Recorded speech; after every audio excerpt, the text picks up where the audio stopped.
Sir నమస్తే sir. నమస్తే sir ఇప్పుడు మొన్నటిదాకా మోదీ గారి గ్రాఫ్ అమాంతం పెరిగిపోయిందని చెప్పి ఒక చర్చ చూసాం ఆపరేషన్ సింధూర్ పేరుతో.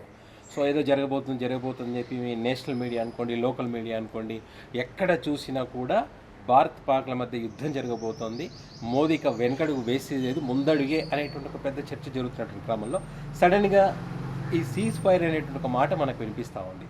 సో ఏంటి ఇప్పుడు ఈ మాట వినపడగానే అప్పుడు 1971 సంబంధించిన ఇందిరాగాంధీ గారు అప్పటి అంశాలు ప్రస్తావించి ట్రెండింగ్లో ఉన్నారు. మోదీ గారికి నెటిజన్లో మొత్తం పెద్ద ఎత్తున ఏకిపరేస్తూ ఉన్నారు. సో ఏంటి సార్ రీజన్ ఏంటి అసలు? అంటే ఒకటి ఇక్కడ అసలు యుద్ధం ఎందుకు ప్రారంభమైంది అంటే వాళ్ళు ఎందుకు ఇది మొదలైందంటే పహల్గాం దాడి ఎందుకు జరిగిందంటే పాకిస్తాన్లో అసీం మునీర్ అనే అతని పదవీ విరమణ సమయం అయిపోతుంది అనగా 2 రోజుల ముందర ఆయన ఆర్మీ చీఫ్గా పాకిస్తాన్ ప్రభుత్వం నియమించింది. ఓకే. ఎందుకంటే అతనికి ఇమ్రాన్ ఖాన్కి పడదు. ఇమ్రాన్ ఖాన్కి అతనికి మధ్యలో ఏదో అభిప్రాయ భేదాలు వస్తే అతన్ని పదవి నుంచి తొలగించాడు ఇమ్రాన్ ఖాన్. ఐఎస్ఐ చీఫ్గా ఉండేటప్పుడు ఆ పదవి నుంచి తొలగిస్తే మళ్ళీ ఇప్పుడు నవాజ్ షరీఫ్ వాళ్ళ పార్టీ పిఎంఎల్ఎన్ అధికారంలోకి వచ్చిన తర్వాత షాబాజ్ షరీఫ్ ప్రధానమంత్రి అయిన తర్వాత అతన్ని ఇంకా 2 రోజుల్లో 2025లో ఇంకా 2 రోజుల్లో రిటైర్మెంట్ అనగా అతన్ని ఆర్మీ చీఫ్ చేశారు. చాలామందిని బైపాస్ చేశారు. అతను ఏంటంటే మతోన్మాదం ఎక్కువ. ఇక్కడ మనం చూడాల్సింది ఏంటంటే ఏ దేశమైనా సరే మతోన్మాదంతో ఐడియాలజీ అనే దేశం నాశనం అయిపోతుంది, దాంట్లో డౌటే లేదు. ఏ దేశమైనా సరే మీరు ఇస్లామిక్ కంట్రీస్ తీసుకోండి, అంటే మీకు కేవలం సౌదీ అరేబియా వాళ్ళు షరియాని ఫాలో అవుతున్నప్పటికీ మెల్లిమెల్లిగా వాళ్ళు కూడా రిఫార్మ్స్ వైపు వస్తున్నారు. మెల్లిమెల్లిగా వాళ్ళు కూడా లిబరైజ్ అవుతున్నారు. ఎందుకంటే వాళ్ళకి ఆయిల్ ఉంది కాబట్టి వాళ్ళకి అంత ధనిక దేశం అయిపోయింది. కానీ లేకపోతే మీరు సిరియా కానీ, ఆఫ్ఘనిస్తాన్ కానీ, లేదా ఇరాక్ కానీ, ఏదైనా సరే మతోన్మాదం, నా మతమే గొప్ప, ఇతర మతాలన్నీ తక్కువ అనే ఉన్మాదం ఏ దేశం అయితే దాన్ని ఐడియాలజీగా తీసుకుందో పాకిస్తాన్ కానీ అది సర్వనాశనం అయిపోతుంది. సో ఈయన యాసిమ్ మునీర్ అనే అతను ఏంటంటే మొహమ్మద్ ప్రవక్త ఏర్పాటు చేసిన మొదటి దేశం అక్కడ మక్కాలో అయితే, 2వ దేశం పాకిస్తాన్ అని యువతని ఐడియాలజీ నరనరాన జీర్ణించుకున్న వ్యక్తి అన్నమాట. సో అతను ఏమంటాడంటే పాకిస్తాన్కి జమ్మూ కాశ్మీర్ కావాలి, జమ్మూ కాశ్మీర్ మా జగ్యులర్ వెయిన్ అంటారు వాళ్ళు, ఏంటంటే రక్తాన్ని సప్లై చేసే మెయిన్ కీలకమైన ఎంతో జమ్మూ కాశ్మీర్ పాకిస్తాన్కి అంత కీలకమైనది అంటారు. ఎందుకంటే జమ్మూ కాశ్మీర్ నుంచి పాకిస్తాన్లోకి వచ్చే నదులన్నీ జమ్మూ కాశ్మీర్ నుంచే వస్తాయి. సో భారతదేశం నుంచి మనము తీసుకుంటే కనుక మనం చాలా సమృద్ధి ఉన్న దేశం అవుతామనేది వాళ్ళ భ్రమ అది. సో అతను వచ్చి మొత్తం అంటే ఒక 10 సంవత్సరాలుగా వచ్చిన ఆర్మీ చీఫ్లందరూ ఇంకా మనం జమ్మూ కాశ్మీర్ మన వల్ల కాదు అని దాన్ని పక్కన పెట్టేశారు. నేను వచ్చి ఏదో పుడింగ్లాగా చేస్తానని అతను ఎంటర్ అయ్యాడు. ఎందుకు ఎంటర్ అయ్యాడు? ఏప్రిల్ 19వ తారీఖు నాడు వందే భారత్ ఎక్స్ప్రెస్ని నరేంద్ర మోడీ ప్రారంభోత్సవం చేయాలి. ఎక్కడి నుంచి? Jammu to Srinagar. Jammu to Srinagar connect అయిపోతే అక్కడ ప్రజలకి కనెక్టివిటీ వచ్చేసేసి ఇంకా పీస్ఫుల్ నేషన్ అయిపోతుంది మెల్లమెల్లిగా. సో అది పీస్ఫుల్ కాదు, అక్కడ ఇంకా వేర్పాటువాదం ఉంది, కాశ్మీరీ స్వాతంత్రం కోసం యువత పోరాడుతున్నారని చూపించడం కోసము అక్కడ పహల్గామ్ అటాక్ చేశాడు. ఎవరెవరు వారించారు? అక్కడ ఉన్న army generals, retired army generals ఎవరు చెప్పినా కానీ మాట వినలేదు. వద్దంటే వద్దు అందరు వద్దన్నారు. వద్దు వద్దు వద్దు అన్నారు. లేదు చేయాల్సిందే అని చెప్పి చేశారు. ఎందుకంటే గతంలో మనము 1919 కార్గిల్ ట్రై చేసాము, అన్నీ మనము ఓడిపోయాం, వద్దని చెప్తే కూడా వినకుండా చేశాడు. చేసేటప్పటికల్లా గత ఎన్నికల తర్వాత మోడీ గ్రాఫ్ చాలా దారుణంగా పడిపోతూ వస్తుంది. సో అద్భుతమైన అవకాశం అని మోడీ ఏం చేశాడంటే అటాక్ చేశాడు. తన గ్రాఫ్ని పెంచుకోవడం కోసం అటాక్ చేశాడు. అయిపోయింది. ఒక్కటి ఇక్కడ మోడీకి ఒక అవకాశం వచ్చింది. మోడీ ఎప్పుడు అంటూ ఉంటాడు ఆపదలో అవకాశం వెతుక్కోవాలి అని. సో తన గ్రాఫ్ పడిపోతున్న నేపథ్యంలో ఈ అవకాశం వచ్చింది, అది పాకిస్తాన్ ఇచ్చింది. సో దాన్ని ఈ స్థాయికి తీసుకొచ్చింది ఎవరిది? భారత ఆర్మీ.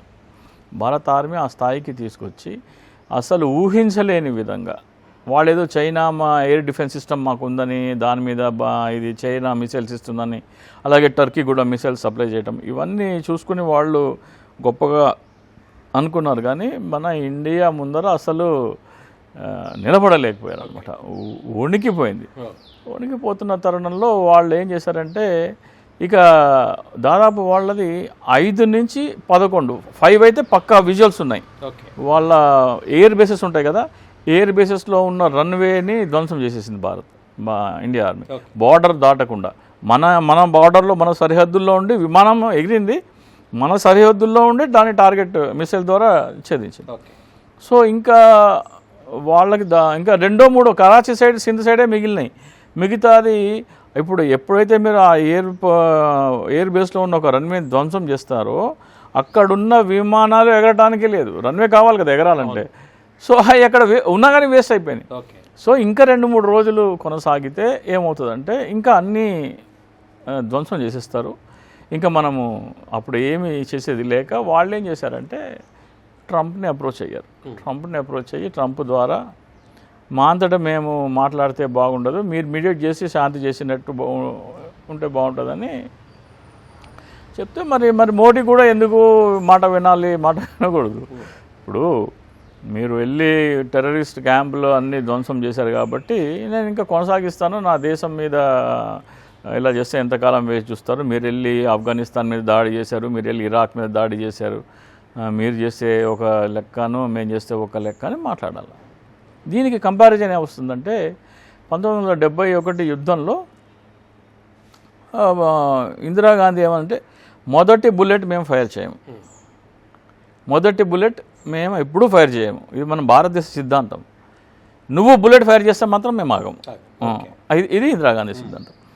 సో ఇందిరాగాంధీ ఎప్పటి నుంచి ఏప్రిల్లో అడిగింది, 1971 ఏప్రిల్లో మానిక్ షా అప్పుడు ఆర్మీ చీఫ్ యుద్ధం చేయడానికి ఎంత 1 మంత్లో యుద్ధం చేయాలి అంటే 1 మంత్లో అంటే కుదరదు, ఎందుకంటే ఏప్రిల్లో ఉన్నాం మనము, మే అయిపోగానే జూన్లో వర్షాలు అంటే మనం యుద్ధం చేయాల్సింది ఎక్కడ?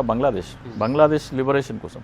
అక్కడ వర్షం పడితే కుండపోతగా వర్షం పడుతుంది, ఇంకా అక్కడ బురద, ఇది మన సైనికులు దానికి అలవాటు కాదు, ఇక్కడ అంతా మనం హిల్లీ ఏరియా నుంచి వచ్చిన సైనికులు కాబట్టి దానికి అలవాటు కష్టం కాబట్టి వర్షాకాలం అయిపోయిన తర్వాత వింటర్. నాకు అలాగే ఫోర్సెస్ అన్నీ ఎక్కడెక్కడో ఉన్నాయి, పాకిస్తాన్ బార్డర్లో చైనా బార్డర్లో ఉంటాం మన ఫోర్సెస్, బంగ్లాదేశ్ వైపు తరలించాలంటే నాకు టైం కావాలి అంటే ఇందిరాగాంధీ కొద్దిగా అప్పుడు అసహనం వ్యక్తం చేసింది. ఏంటిది అది, వార్ గెలవాలంటే నా మాట వినండి, లేదంటే మీ ఇష్టం అంటే, సరే ఎన్ని రోజుల్లో గెలుస్తామంటే 1 మంత్ అన్నా పడుతుంది వార్ గెలవడానికి, సరే ఫ్రీ హ్యాండ్ ఇచ్చారు. వాళ్ళు నవంబర్ నుంచి మన వాళ్ళు రెడీగా ఉన్నారు, వాళ్ళు ఎప్పుడు మనం ఫైర్ చేస్తారా అని. డిసెంబర్ 3న వాళ్ళు ఫస్ట్ ఫైర్ చేశారు, ఇంకా అలౌట్ సిగ్నల్ ఇచ్చేసింది, గో ఫర్ ఇట్ సిగ్నల్ ఇవ్వగానే 13 రోజుల్లో అవుట్. 93,000 మంది పాకిస్తాన్ సైనికులని బందీగా ఉంది. సో అప్పుడు వార్ రాకముందర ఇందిరాగాంధీకి అమెరికా ఒక లెటర్ రాసింది, మీరు గనక పాకిస్తాన్ మీద యుద్ధం చేస్తే మేము పాకిస్తాన్ తరఫున పోరాడతాము, ఆలోచించుకోండి అని. ఇందిరాగాంధీకి డైరెక్ట్ లెటరే వచ్చింది, దానికి సమాధానం ఇవ్వలేదు ఇందిరాగాంధీ. ఎప్పుడు వచ్చింది అది? నవంబర్ 30th లేకపోతే డిసెంబర్ 1st ఎప్పుడు వచ్చింది లెటర్, అట్లాగే పెట్టుకుంది. రష్యా కూడా రాసింది, ఎవరు మన అమెరికా, మీరు కనుక ఇండియాకి సపోర్ట్ చేస్తే మేము యుద్ధంలో దిగుతామని. ఆ రష్యన్ అంబాసిడర్ వచ్చి, మన రష్యాలో అంబాసిడర్ ఉంటాడు, వచ్చి ఇందిరాగాంధీ ఇట్లా వచ్చింది, మరి ఏం చేయమంటారు అంటే లెట్ అస్ రిప్లై అయిపోగానే వార్ డిక్లేర్ చేసింది. వార్ డిక్లేర్ చేస్తే అమెరికా వాళ్ళ ఫ్లీట్ వస్తుంటే మనం రష్యాని అడిగాం, అంటే రష్యా వచ్చి అమెరికా ఫ్లీట్కి అడ్డంగా రాకుండా పెట్టేసి అయిపోయింది. ఎప్పుడైతే రష్యా ఫ్లీట్ వచ్చిందో అమెరికా ఇంకా రష్యా మీద యుద్ధం చేసేంత కెపాసిటీ లేదు, అప్పుడే వరల్డ్ వార్ అయ్యి కొద్ది రోజులు అవుతుంది. సో 25 years అవుతుంది అప్పటికి. సో మనం మొత్తం కేవలం 3,000 మందితో మనం బంగ్లాదేశ్ వార్ గెలిచింది. ఢాకా చుట్టూ ఉన్న వాళ్ళ జనరల్ న్యాజీని కేవలం 3,000 మందితో సైకలాజికల్ వార్ఫేర్తో 93,000 మందిని లోపరుచుకున్నాం. Only 3,000 soldiers. That is Indira Gandhi.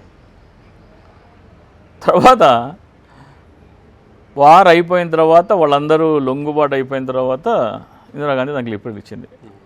There is no need for you to come, I think ఇంకా అవసరం లేదనుకుంటా అని చెప్పి. That is Indira Gandhi. ఇందిరాగాంధీ ఒకసారి ఏదో సమావేశానికి వెళ్తే ప్రధాని నిక్సన్ మిమ్మల్ని కలుద్దాం అనుకుంటున్నారు అని అంటే ఆమె వచ్చింది అక్కడికి. వస్తే ఆ మీటింగ్ అప్పుడు క్యాన్సిల్ అయిపోతే థర్డ్ డే మళ్ళీ నిక్సన్ వచ్చి మిమ్మల్ని కలుద్దాం అనుకుంటున్నారు అంటే సరే అని ఆయన వచ్చి కూర్చున్నారు. టైం చూసుకొని 45 మినిట్స్ లోపల ఉండి 45 మినిట్స్ తర్వాత బయటకు వచ్చి కలిసింది. ఇదెవరు మన కాంగ్రెస్ పార్టీ మనోళ్ళు చెప్పింది కాదు, నిక్సన్కు సెక్రటరీగా ఉన్న వ్యక్తి ఆటోబయోగ్రఫీగా రాసింది. రాసి ఆయన చెప్పారనమాట, you may be super power but we are an independent nation. మన ఇద్దరము సమఉజ్జీలము. మీరు మాకు ఎంత గౌరవం ఇస్తారో మేము మీకు అంతే గౌరవం ఇస్తాం. ప్రెసిడెంట్ నిక్సన్ కూడా ఒకసారి ఇందిరాగాంధీకి ఫోన్ చేసి పాకిస్తాన్ వార్ టైంలోనే మీరు వాళ్ళకి సర్ది చెప్పుకోండి, యుద్ధం దాకా ఎందుకు అని మాట్లాడడానికి కోసము ఇందిరాగాంధీ ఫోన్ చేసింది. వార్ స్టార్ట్ కాకముందు సమ్వేర్ ఇన్ నవంబర్. ఆయన 1.5 గంటల సేపు హోల్డ్లో పెట్టాడు ఇందిరాగాంధీ మాట్లాడతానంటే. నిక్సన్ యుద్ధం స్టార్ట్ అయిన తర్వాత నిక్సన్ ఫోన్ చేశాడు. 1.5 గంటల సేపు హోల్డ్లో పెట్టింది. That is Indira Gandhi. మోడీ ఇందిరాగాంధీ ఖాళీ గోటికి సరిపోతారండి వీళ్ళు. చాలామంది ఏమంటారంటే 93,000 సైనికులని పట్టుకున్నప్పుడు 93,000 మంది సైనికులు మీ దగ్గర ఉన్నప్పుడు పీఓకేని ఖాళీ చేస్తేనే మీ వీళ్ళని అప్పచెప్తాము అని ఇందిరాగాంధీ ఎందుకు అనలేదు అని బత్తాయిలు అంటూ ఉంటారు బీజేపీ వాళ్ళు. ఏమి నాలెడ్జ్ లేదు బుర్రలో. అంటే గోమూత్రం దాగి గోమయం తినేవాడి బుర్రలో నాలెడ్జ్ ఏ స్థాయిలో ఉంటుందో చెప్తాను. జెనీవా ఒప్పందం అని ఒకటి ఉంది. వరల్డ్ వార్ II తర్వాత ఎక్కడైనా సరే యుద్ధ ఖైదీలని మీరు బంధిస్తే వాళ్ళని ఎలా ట్రీట్ చేయాలి అనేది జెనీవా ఒప్పందం అని ఉంటుంది. దానికి అనుగుణంగానే వాళ్ళని హింసించడానికి లేదు, వాళ్ళని టార్చర్ పెట్టడానికి లేదు. వాళ్ళకి ఉదయము మధ్యాహ్నము సాయంత్రము వాళ్ళకి కావాల్సిన మెనూలో ఫుడ్ ఇవ్వాలి. ఇప్పుడు పాకిస్తాన్ మెనూలో ఫుడ్ పాకిస్తాన్ 93,000 మంది సైనికులకి ఇస్తా అంటే నేను వెజిటేరియన్ పెడతా అంటే కుదరదు.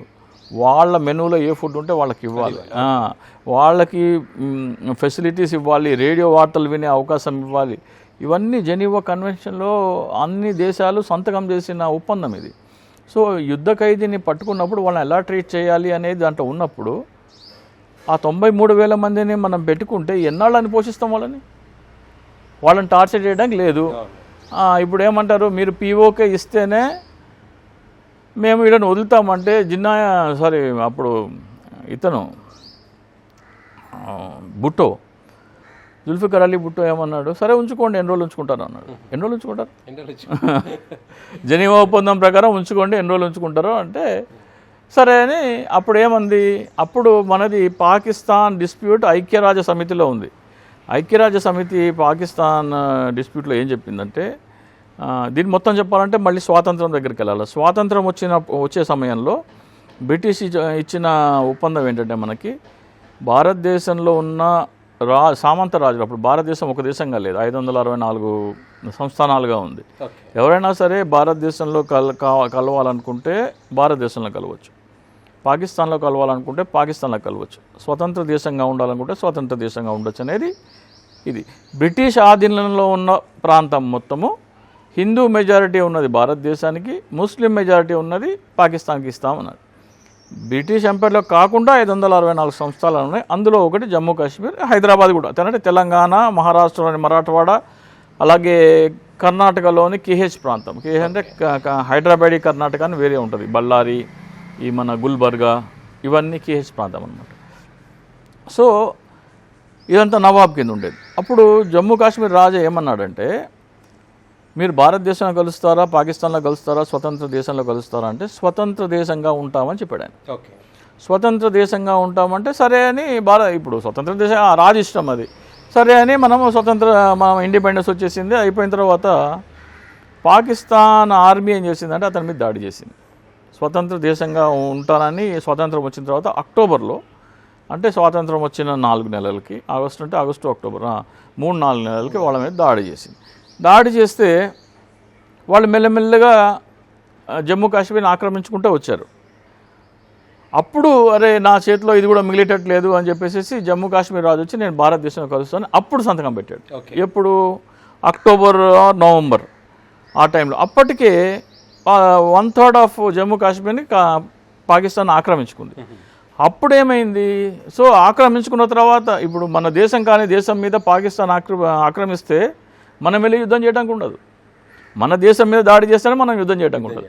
సో ఎప్పుడైతే జమ్మూ కాశ్మీర్ రాజు రాజా హరి సింగ్ వచ్చి నేను భారతదేశంలో విలీనం అవుతానని యాక్సెషన్ ఆఫ్ ట్రీటీ సంతకం పెట్టాడో అప్పుడు నుంచి అది భారతదేశంలో అంతర్భాగమైంది. అప్పుడు మనం యుద్ధానికి వెళ్ళాము. యుద్ధానికి వెళ్ళేటప్పటికే అక్కడ 1/3 ఆఫ్ ల్యాండ్ని వాళ్ళు ఆక్యుపై చేసుకున్నారు. సో అప్పుడు యునైటెడ్ నేషన్స్కి వెళ్ళింది అది. ఇంకా మీరు యుద్ధం చేయొద్దు, ఎవరు వాళ్ళు ఎక్కడ సైన్యం అక్కడే ఉండండి, ఎవరి భూభాగంలో ఎంత ఉందో అది వాళ్ళ దగ్గరే ఉంచండి అని అప్పుడు ఒక ప్రతిపాదన చేసింది యునైటెడ్ నేషన్స్. ఏమని? మీరు భారత సైన్యం పాకిస్తాన్ సైన్యం జమ్మూ కాశ్మీర్ నుంచి బయటికి వెళ్ళిపోవాలి. 5 సంవత్సరాల తర్వాత అక్కడ ప్రజాభిప్రాయ సేకరణ చేద్దాం, ఓటింగ్ ద్వారా, ప్లెబిసైట్ అంటారు. ప్లెబిసైట్ పెట్టి వాళ్ళు ఎటువైపు ఉండాలనుకుంటే అటువైపు కలుపుతామని యునైటెడ్ నేషన్స్ చెప్పింది. 5 సంవత్సరాలు ఈ ఆర్మీ వెనక్కి వచ్చి ఆర్మీ వెళ్ళిపోయిన తర్వాత 5 సంవత్సరాల టైం ఇస్తే అక్కడ ముస్లిం మెజారిటీ పాపులేషన్ కాబట్టి వాళ్ళు పాకిస్తాన్ వైపు వెళ్తామంటారు. సో ఈ 93,000 మంది సైనికులని వదలటానికి ఇందిరాగాంధీ పెట్టిన కండిషన్ ఏంటంటే మీరు యునైటెడ్ నేషన్స్లో ఉన్న దాన్ని వెనక్కి తీసుకోవాలి. మీరు నేను ఈ కాశ్మీర్ సమస్య మన ఇద్దరమే మాట్లాడుకుని చర్చించుకుంటాము, థర్డ్ పార్టీ ఇంటర్వెన్షన్ లేకుండా అనేదే సిమ్లా అగ్రిమెంట్. సో ఈ 93,000 మంది సిమ్లా సైనికులు వదలడానికి ఏంటంటే యునైటెడ్ నేషన్స్లో ఉన్న ఆ లిటిగేషన్ని రద్దు చేసి ఈ డిస్ప్యూట్ని మన ఇద్దరం మాత్రమే పరిష్కరించుకోవాలి. అప్పుడు యునైటెడ్ నేషన్స్కి వెళ్ళకూడదు. సో అలా కాశ్మీర్ని కాపాడింది ఇందిరాగాంధీ. సో వీళ్ళకి బుర్రలేని చెప్తున్నాను కదా, బుర్రలో గోబర్ ఉన్నది, ఆవు పేడ ఉన్నది, వీళ్ళకి అర్థం కాదు. సో ఈ 93,000 మందిని ఉండగా ఎందుకు స్వాధీనపరచుకోలేదంటే స్వాధీనపరచుకుంటే యునైటెడ్ నేషన్ డిస్ప్యూట్ అది. మన బుట్టో ఏమన్నాడు, జుల్ఫికర్ అలీ బుట్టో 93,000 మందిని ఎన్ని రోజులు ఉంచుకో అన్నాడు. ఏం చేస్తారు అప్పుడు? సో వీళ్ళని వదలాలంటే యునైటెడ్ నేషన్స్కి వెళ్ళను, మన ఇద్దరి మధ్యలో పరిష్కరించుకుందాం అంటారు. అది తెగేది కాదు, వాళ్ళు వదలరు, మనం తీసుకోలేము. సో అట్లా ఈ రోజు వరకు మిగతా జమ్మూ కాశ్మీర్ భారతదేశంలో ఉందంటే దానికి మెయిన్ కారణం ఇందిరాగాంధీ. సో అది జరిగింది. ఇక మన టీవీ ఛానల్స్ వాళ్ళని ఏ చెప్పుతో కొట్టాలో నాకైతే అర్థం కాదబ్బా.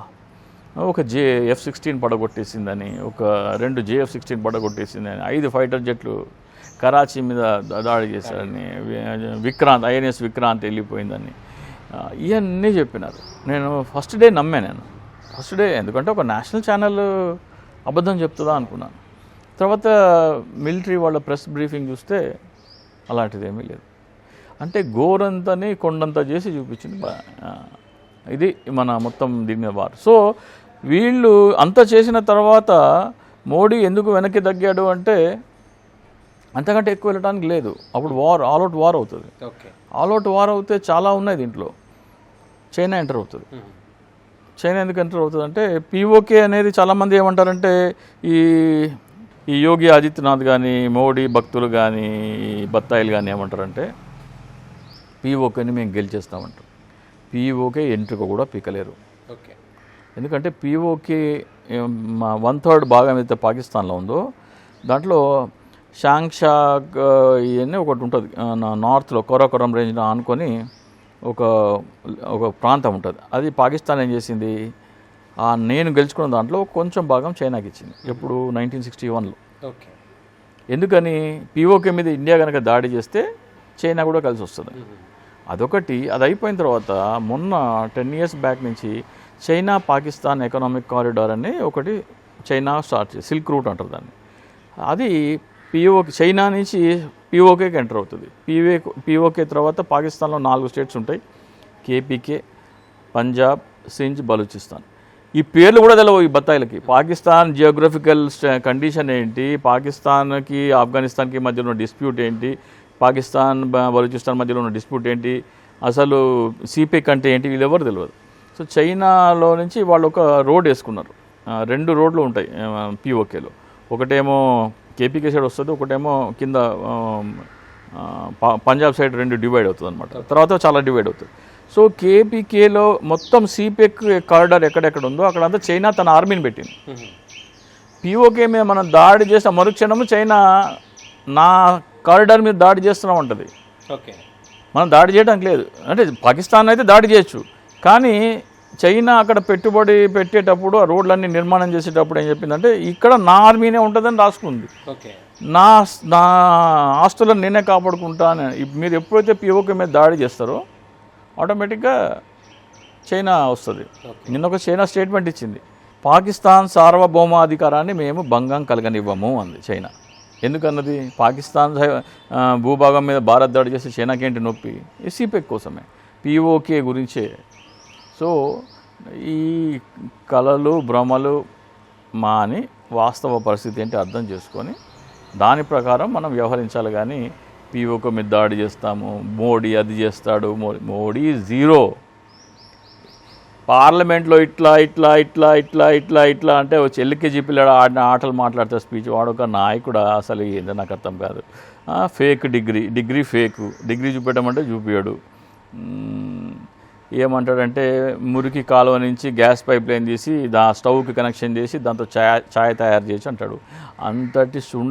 అంతటి పరమ శుంఠని తీసుకొచ్చి మనం ప్రధానమంత్రి చేసినామంటే మనం ఎంత దౌర్భాగ్యమైన ఎంత దయనీయమైన స్థితిలో ఉన్నామో అర్థం చేసుకోండి.